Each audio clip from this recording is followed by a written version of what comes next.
Do you want a MacBook but the software you want is not available on macOS? Then get the new Dell Inspiron 135310. This is an amazing laptop. Throughout the video, we'll be connecting the dots and making you realize how premium this laptop is, just like those MacBooks. We'll be attending every single point that you can see on your screen right now. Let me just get on to the first one, and that is the design of this. On the back, you have the Dell logo in a premium aluminum design. When you open it up, the hinge rises a little bit to give you a better cooling performance. On the front, the display looks a little bit unusual because of the 16:10 aspect ratio itself. The display is amazing. Stay tuned for that. We'll be discussing it on later. For the keyboard, we have end-to-end 10 keyless keyboard with good amount of spacing and decent key travel. It has backlighting as well, 2 level of brightness, and here is how it sounds.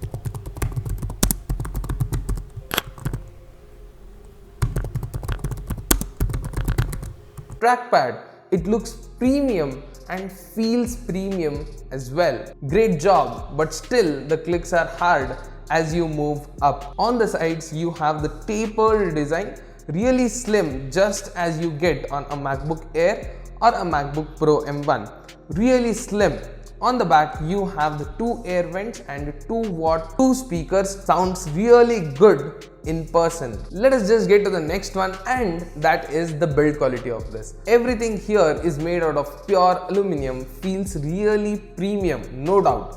The hinge is not at all good and cannot be opened with one hand, and that is a kind of disappointing because the MacBooks can be opened with one hand. Talking about the top lid, it has a little bit of flex. Screen wobbles like a swing. I did not like this one. The whole front of the keyboard has a good amount of flex, which I do not like. Considering the price what you are paying, the build quality gets 7 out of 10. But the look and the feel gets 10 on 10. Let us move ahead and talk about this amazing display. For the display, we have 2560 by 1600 QHD anti-glare, 60 Hz of refresh rate, and a max peak brightness of 300 nits itself. I have never seen a screen this good in a Windows laptop. That justifies why you should buy this laptop. The display is best. You can see the side-by-side comparison with the Dell 7415 2-in-1. How good the color looks and how amazing is the brightness over here. Now comparing it with the MacBook Pro, you can see how the colors are just very similar. That's why I said, if you want a MacBook and don't want a Mac OS, then you can go for this one. Amazing display. Just 2 more parts of the video and you will be good to go for your decision. Let me just jump on to the next one, and that is the performance and specifications. For the processor, we have i5 11th generation 11300H class processor.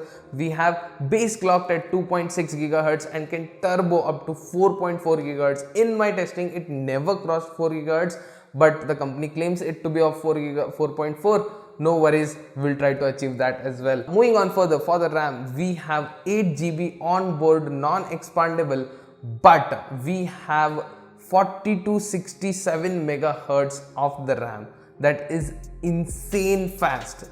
In the previous laptops, I have just seen 3200, at max 3600 MHz, but 4267 is really amazing. Moving on further, for the GPU, you have 2 of the GPUs. That one is the integrated Iris Xe graphics from the Intel.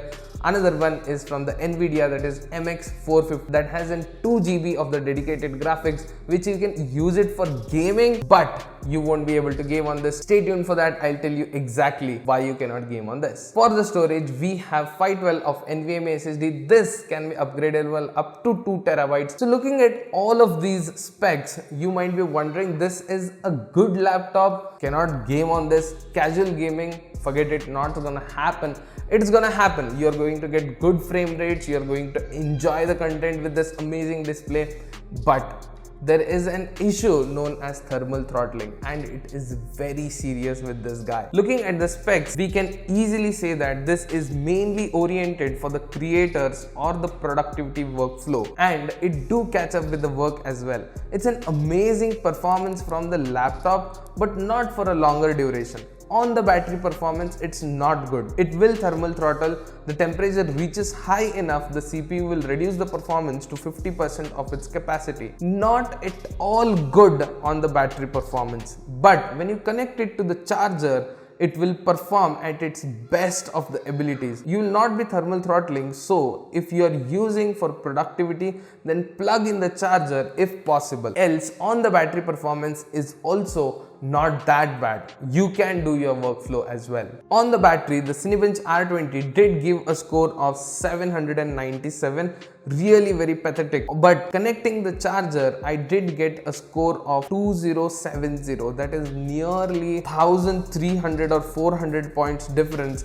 That is really massive. Dell needs to seriously work on their on the battery performance, because the main reason of a laptop is to be portable plus powerful. If you are giving the portability, then add a little bit power to on battery performance. That will boost your sales. Take my advice. If they can do that, I'll be the first person to buy this one. Since we are talking about on the battery performance, let us see what kind of battery this has. This has a 54 watt hours of battery. To juice this battery, it has a 65 watts of Type-C charger, which can easily juice this battery under 3 hours. And under normal usage, one full charge should give you at least 7 to 8 hours of regular usage. I am not saying screen time, it is usage time. Trust me, battery is one of those reasons why you should buy this laptop. Last part of the video, then we'll talk about the conclusion as well. Now let me just talk about the ports on this. On the left, you have the HDMI 2.0, which is followed by a couple